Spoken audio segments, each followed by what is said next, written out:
Sam. Welcome to the CAMshell Kids podcast. Thank you so much for joining me today. Thank you. As a registered clinical counselor, you've spent many years helping people better understand themselves, their relationships, and their children.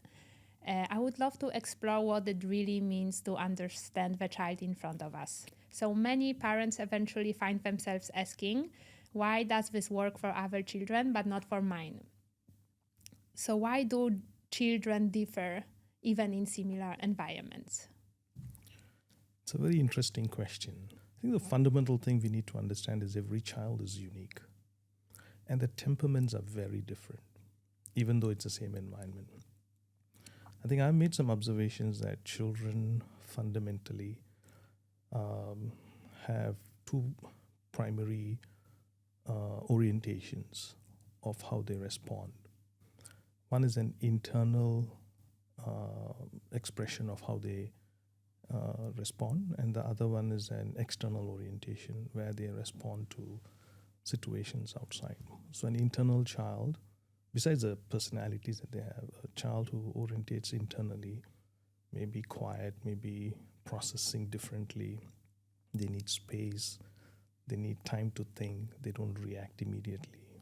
But an external oriented child may need more external stimulation, they need to express themselves, they need to talk it out, they need to process it differently. So every child is different. So fundamentally I see these are two differences. What about sensitivities? Yeah, so there are other things that modify it. Yeah. Sometimes some children are very, as you said, sensitive, and their motivation levels are different. Some of them are very curious, some are very adventurous. So it doesn't mean someone is introvert, they cannot be sociable, and they cannot be adventurous. So there are other areas that modify, which sometimes we call personalities. So some are innate personalities, and the other personalities are also shaped by the environment. How can parents support a child's temperament rather than try to change it? I think we should never change it. I think it's important that the parents pay attention to it. So where is the balance between understanding them and listening to them and shaping them being successful in the society or behaving according to the requirements that are in specific societies? I think we need to see children as building them up, equipping them. Children at this stage don't understand what success means to them, what life means to them. They're catching a lot of things from the parents. How do we shape them is in our hands. How do we deal with a child who is external processing and the parent is a very internal processing? You'll find it difficult, right? So how do we shape them is where I think we spend some time reflecting, learning, reading some books, and how do we help them? Because they can be easily shaped. So can we give an example of, let's say my child is internal processor and I'm too, I believe, but I wish my child shares more with me so that I can understand and support. How do you do that? How do I do that? And if I should do that, or I should just let the child process internally? I think we should be available for the child. Now, some children want the attention, they want to talk. If it's an external processing child, the child needs them, wants time, wants to speak, wants to share. But an internal processing child doesn't need that. They just need their time. Now, you said you are an internal processing person, your child is also internal. Just let them be. Why? You said you want them to come and share with you. Do you share everything to everybody? I do not, but because this is how I processed during my childhood, I believe that it's helpful to share than have process everything on your own, because that's a burden that you carry by yourself. True. So everyone needs to process. Some of them internally process, but then everybody also wants to share. But you will never share if you don't trust someone. And that's an important part. Sometimes I have parents ask me, like, I'm the mother, why not you tell me? I'm talking about a teenager stage of a child. But why don't you tell me? And the child is like, no, I don't want to tell you. Because the child is unable to trust, because if I share, I will be judged. So when they're very young, you just allow them.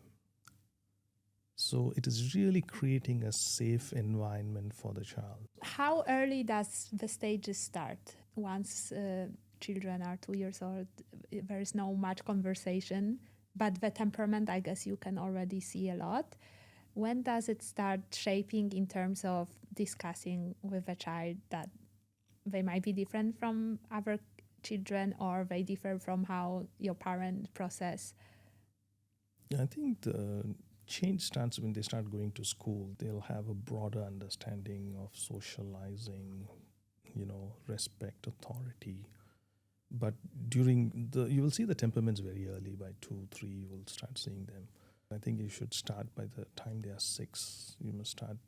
You can actually start early, but then by 6, you need to respect them and sit down with them, talk to them, understand what they're going through, what they're feeling, why are they responding this way, why are they quiet, why are they being too expressive, just listening to them. 6 to 12 as well, they are dependent, but 13 to 19 I would call semi-dependent, where they want their own identity, independence, but also they want the parents. Different temperaments, I believe, need different things, right? Someone needs a lot of talking and some kids don't. So how important it is to do the right support? It is. If you ask me, 80% of the support is required by the parents. They're highly dependent on the parents. And I believe that, we talk about social media influencing, friends influencing. I believe parents have the highest influence on them. And I've seen that with my kids. Because the more you are involved, the more you pay attention. It doesn't mean you need to be helicopter parenting them everything. No, you just need to be there. You need to be sensitive. You need to know what's happening, but be there for them. Hey, what's happening? Do you want to talk? It's fine. Because truly you understand your child the most, right? Yes. And they spend the most time at home. Even school is just a part of it. They come back home is where they want to reconnect. They want to be themselves. They want to let down themselves. Could you give an example of a child with a specific temperament and the parent that the temperament is different, and how it can affect the child? Just give an example. Yeah. Imagine the child is very upset and very angry. And there was this situation where the child just locked himself in the bathroom and started sprinkling water all over everything. And then the parents are standing outside and yelling and shouting, "What are you doing? Come out!" And then they come and then yell at them and scream at them. I mean, how do you handle that? What was the child trying to do? The child is upset over something that the parent told the child, and the child didn't know how to express, just went and locked himself, and the child needs that space and then comes out fully wet and then still gets scolded and yelled at again. Because the parent is really upset. Why are you doing this? Right? Why don't you tell us? Why don't you talk to us? So how do you handle that, right? The temperament of the parent is different. The temperament of the child is different. But the child is growing. This is where I'm trying to understand. Each child doesn't know how to handle it. Bring down the child. Sit down. Hey, what happened? Why did you do this? What did you want to do? Like, what was happening for you? Are you feeling sad? Are you feeling upset? What are you upset about? And then teach the child, like, okay, next time if you feel this, do you think you can do something differently? Or do you think you can come and tell us? Or if you want space, we'll just give you space because we don't want you to do this. So this is one example. It's important that parents also understand what is happening for them. How are they reacting? Because if we react aggressively, the child will grow aggressive. So there's a lot of role modeling in the parenting process. And how do parents understand it is, parents must come to a place where they start reflecting themselves and understand their own childhood. How did they behave? Is your child behaving the same way? Sometimes our experiences, we have a lot of expectations for our children. I was not like this, but I want my child to be like this. And unknowingly we put expectations on the children. So it's really paying attention to them, listening to them, not just verbally listening to their behaviors, their how do they respond to their emotions. How does our own childhood impact the parenting style that we have? I think subconsciously it impacts a lot. Example, imagine the father never had a healthy childhood where he felt his parents neglected him. So I have situations where they become overly involved, want to be with the child, want to do everything, cannot do this, and then they become overly involved and they feel that, but I'm doing this because I love my child, I didn't get what my parents gave me, so I want to do this. Those who have been overly controlled, they feel like, okay, I'm just let my child be what it is. It's okay to let the child be, but you may then neglect the child without understanding the child's temperament and what does the child need. So it's really balancing it and learning to understand that. So to answer your question, does your childhood affect us a lot? And it's very subconscious. You wouldn't even realize it. What tendencies do you see the most in parenting? I think over here, everybody is focused on achievement because school, you want to be successful. There are timelines, PSLE, and everybody is focused on wanting to be more. You need to really ask that question. What's that achievement you're looking for? In the framework of secure parenting, you really understand what the child wants and you support the child. Once we see those tendencies, how do we analyze them and see if it really matches the child, and how we decide if this tendency is actually right for the child in their adulthood? To do that, we really need to spend time with the child at every different stage of their growth and development. How do you understand what is best? Is the child motivated in the same things that you are motivated for? For example, I wanted my kids to do more on music because I love music. One of them picked it up, one of them is okay, but then I left it. I said, no, that's not what they want. So you need, at different stages of life, you will slowly keep seeing what they want. In one of my research, I did some attachment style understanding, and I've figured out there are 4 different quadrants of parenting. One is high care, they care a lot, and low control. High care, high control. Low care, high control, low care, low control. So which is the best one? The best would be high care, less control. Doesn't mean no control.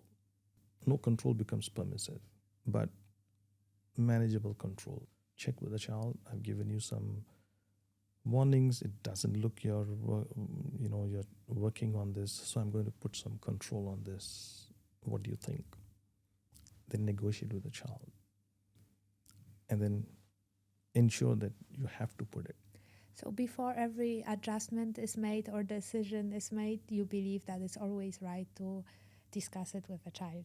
Definitely. Regardless the age? Regardless the age, you must push boundaries. For example, even if it's a 2-year-old child, the child is throwing tantrums, say, you can stop your cry, I will give it to you. Don't give it and say, stop your cry. So you hold the control, but stay calm and say, can you calm down? I'll give it to you. So you're giving it with control. So regardless of age, but the approach changes every stage of life. I found 2 things important in raising up children is alignment of the parents. To have the same way of parenting, Yes. or agreeing on The parenting styles. They both must be aligned. If they're not aligned, it confuses the child. You see, we are different because our upbringing is different. Both the parents are bringing. And some of the experiences we have had in our childhood, we will think that, oh, this is not allowed. This cannot be happening. And based on the temperaments of the parents as well, parents will have 2 different ideas. They must come together and agree. If they cannot, I think it's better they get some help. Because if they're not aligned, the child goes into a confused state of trying to please both parents. And that's difficult. that also will put the child into a place where I don't feel like sharing because they don't understand. So now the child is not sharing. So the two important factors what I've realized is creating a safe environment and having an aligned caregiving atmosphere.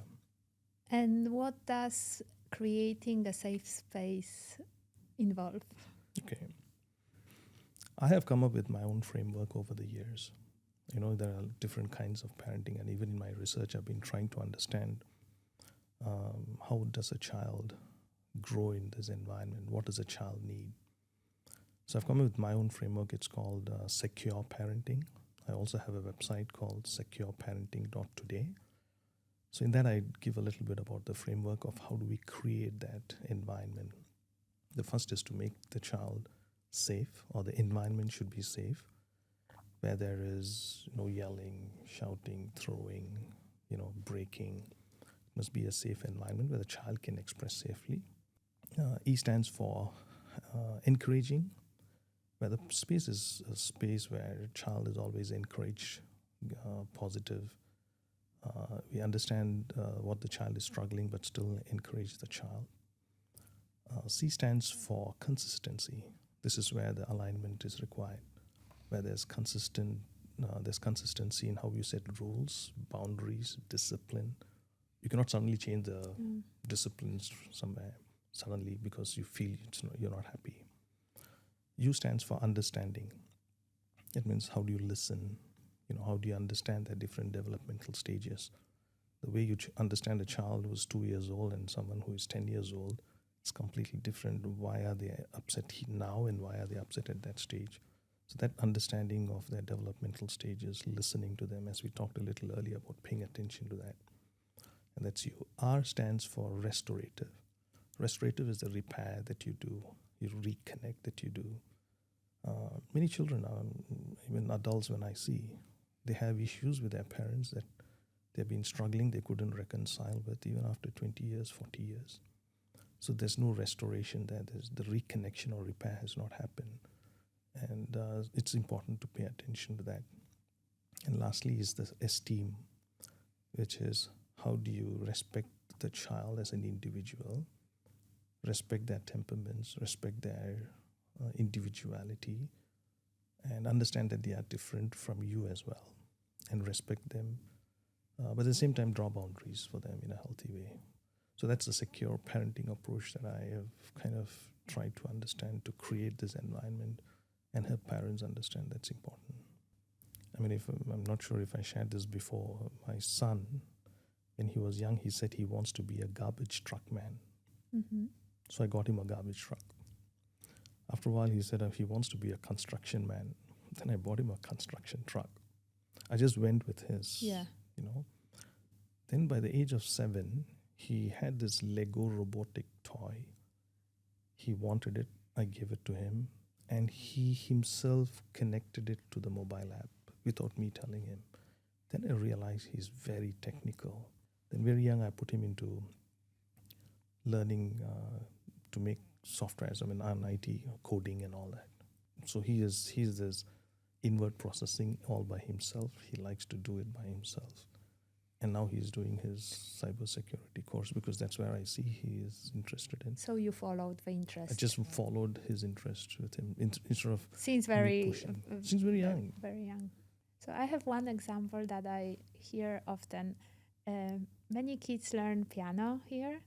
And there's 2 examples that I have. One is when kids are older, they say, oh, you pushed me to do piano. I hate it and I will not do it anymore. The other example is, oh, I started playing piano, but then you stopped, like you didn't push me enough to continue. And now I'm back to it, but I would be so much better. But because you haven't pushed me, I'm not as good as the others. How do you explain that? So for the child who didn't like the piano, did we listen to whether the child wanted to go to the piano class or we just kept pushing? So as a parent, did we pay attention to it? Even if we didn't like, we could have encouraged them and motivated them through something. But if it has become very forceful, they're just going and internally like, I don't like it. But I can't say it because I'm highly dependent on you. I mean, in that stage, right? You can't say anything. So I just follow. If I don't follow, maybe I get yelled at, I get scolded at. And I've had cases where they come and tell me like, oh, I was caned on my hand, so I just hated it. So I think that's where we fail as parents to understand, is the child wanting to go or not? Is it me trying to push because I want my child to learn? Because I never got it. And the other parenting is, in that case, the child said, I don't want to do this. And the parents say, okay, then you won't, continue. And then the child comes back and say, why didn't you push me? I mean, if the child comes back, then you say, I'm sorry, I never paid attention to it. But then when the child didn't want to do it, we should have processed, is this something you want to stop it permanently or you will want to go back to it? There is a point that parents should push and decide on certain rules, and because it will be better for the kid, rather than just follow what the kid says. And that is where, again, children have no idea of the future. They will move more on their emotions. So that can be over permissive parenting. Okay, I just go with whatever you tell me. So there has to be some directions of how the parents want to push. But the direction should be based on what we observe. Based on observation and giving them the options like, hey, I think you must do it because I see the potential in you, so don't stop this. How can parents adapt to the child without abandoning their values?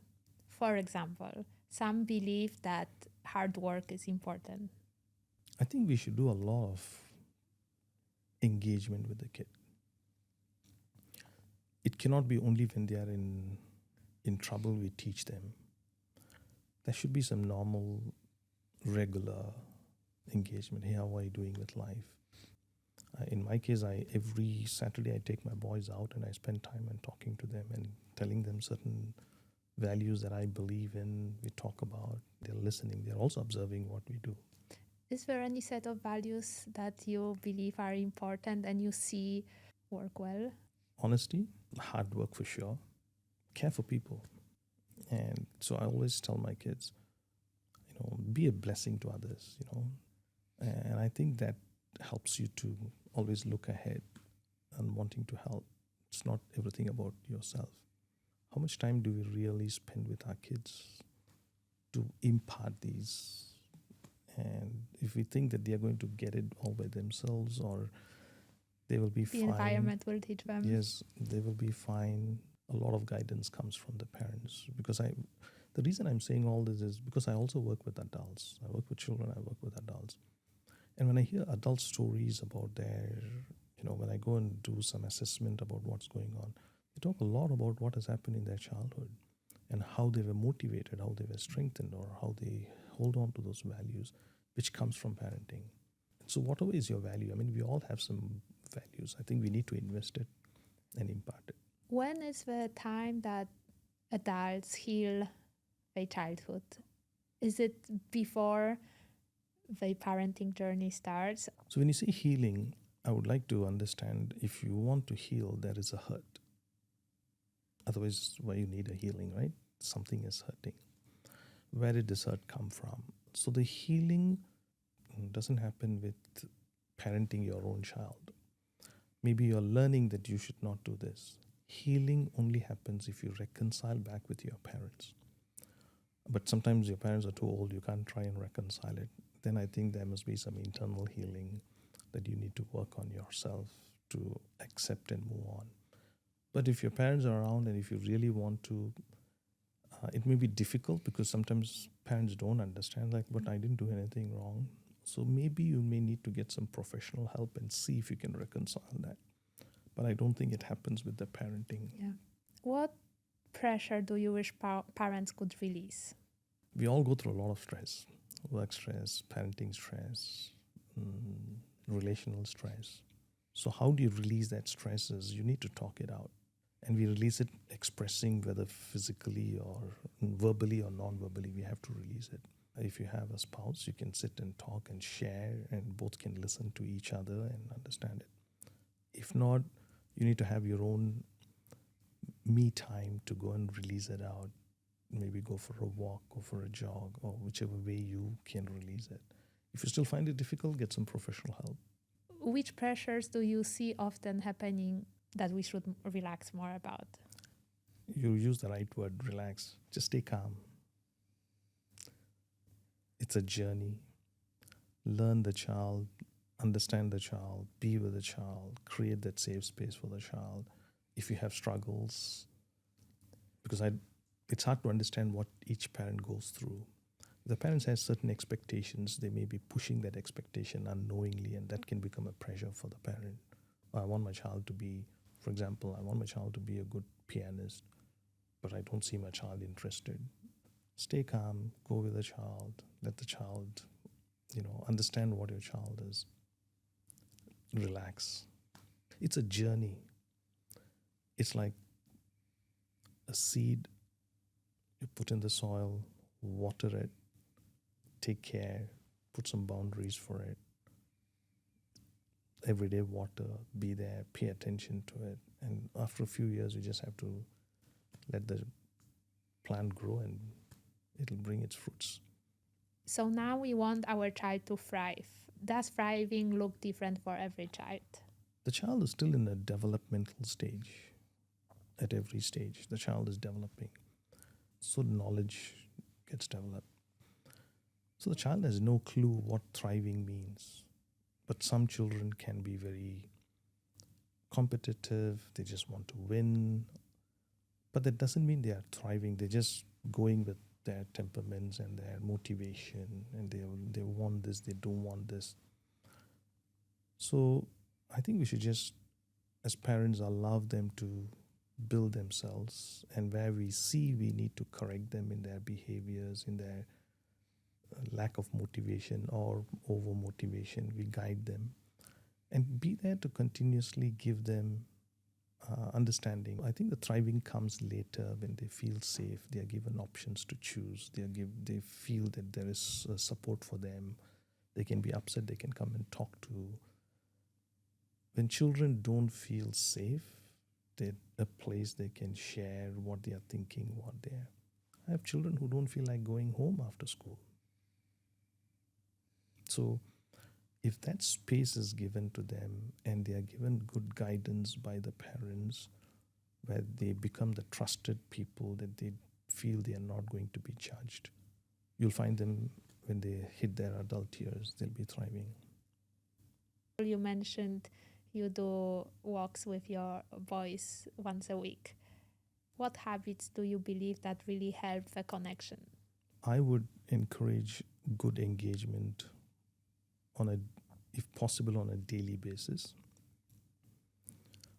At least, if not once a week, where there is, I call it the family time. It has to be very intentional. If both the parents and the children play together, play is a good connection that children connect with the parents. I used to start off with board games, snake and ladder, ludo, and all that, and now we play chess. Sometimes I go cycling with them. We go fishing. I just went fishing with them. It's having that time where you make it very intentional. I think so. The habit is make intentional time. It cannot just be let's go and eat. It has to be something where both the parents engage with the child or the children. And if that connection can be done on a regular basis and you prioritize it, you'll have a healthy relationship with the child. What are the skills that are most valuable as a parent? From my experience, I believe like patience is everything. I wanted to tell you. But I'm sure there's more to it. Yeah, which means our emotional regulation is very important. And we must have an idea of why we are doing this, and this is a consistent thing because we want to train them. So we need to be prepared for it, and we need patience to know that we have to build it. So there is a strategy in place. Yeah, you must have a strategy in place. First, then patience. Patience. And again, it's not just one parent doing it. The environment has to be structured. So in my environment, my helper, my wife, and myself, we all are on the same page. So whatever boundary is given, everybody follows it. And I ensure that everybody follows it. If it breaks, I'll talk to them. Yeah, what's your thinking about the environment as a whole? You can control what happens in your house, but you don't have much control over your extended family, friends of your child. How much worried parents should be of that environment? I wonder what's the balance between everyone has to align and this is how we approach our child versus everyone is different and a child has to learn that people treat them differently. We cannot align the external environment. School you can't control, right? You're going to your extended family, you can't control. But you can teach your children what to expect before you reach there. And if something goes wrong, they will still come back to your environment because 80% to 90% is your environment. We restore that. Give them that safety. If the child is bullied outside, come back. Don't worry. What do you want me to do? Can I go and talk to the parents? Shall I talk to the school? Shall I? So you give back that. So you should be aligned in that. So you can only control your environment. Now the question is again, if it's just the two of you and your children, it's different. But if you're staying with your parents and your siblings and you're staying in a big family, it can be very confusing for the child because you can't control.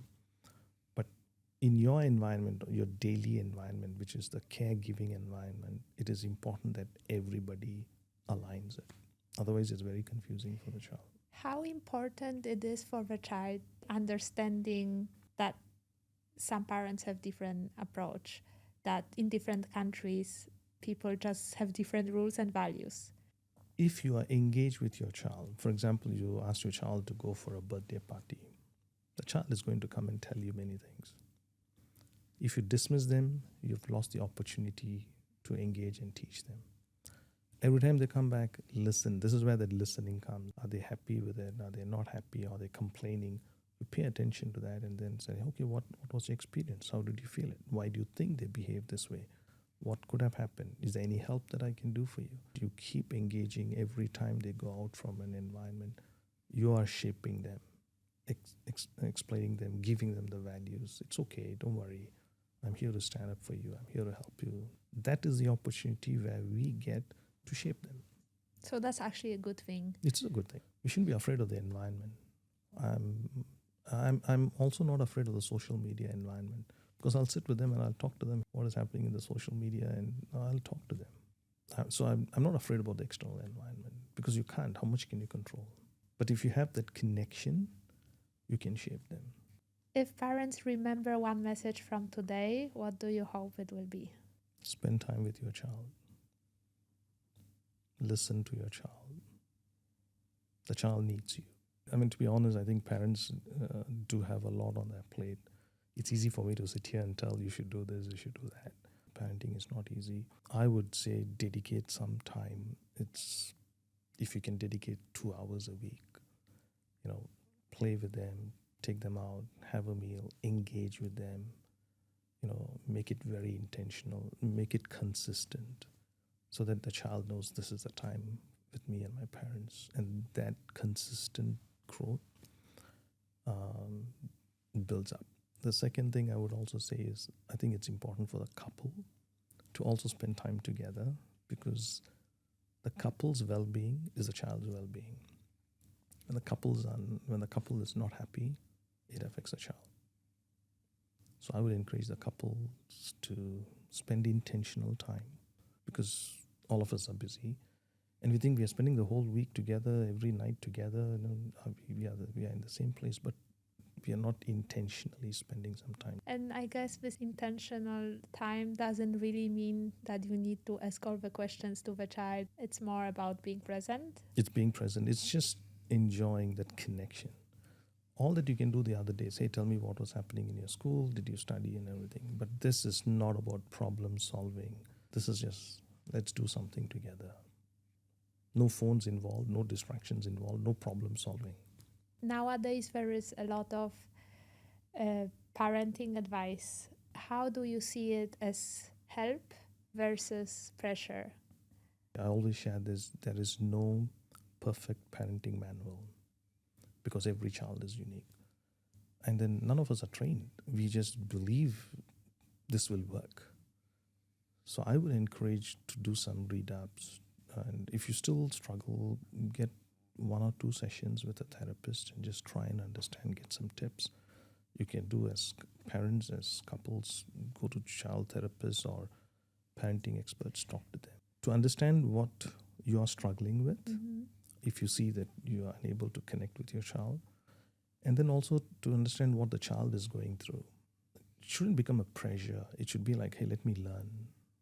I want to help my child. Thank you so much for sharing your knowledge and experience with us today. Thank you so much. Thanks for having me.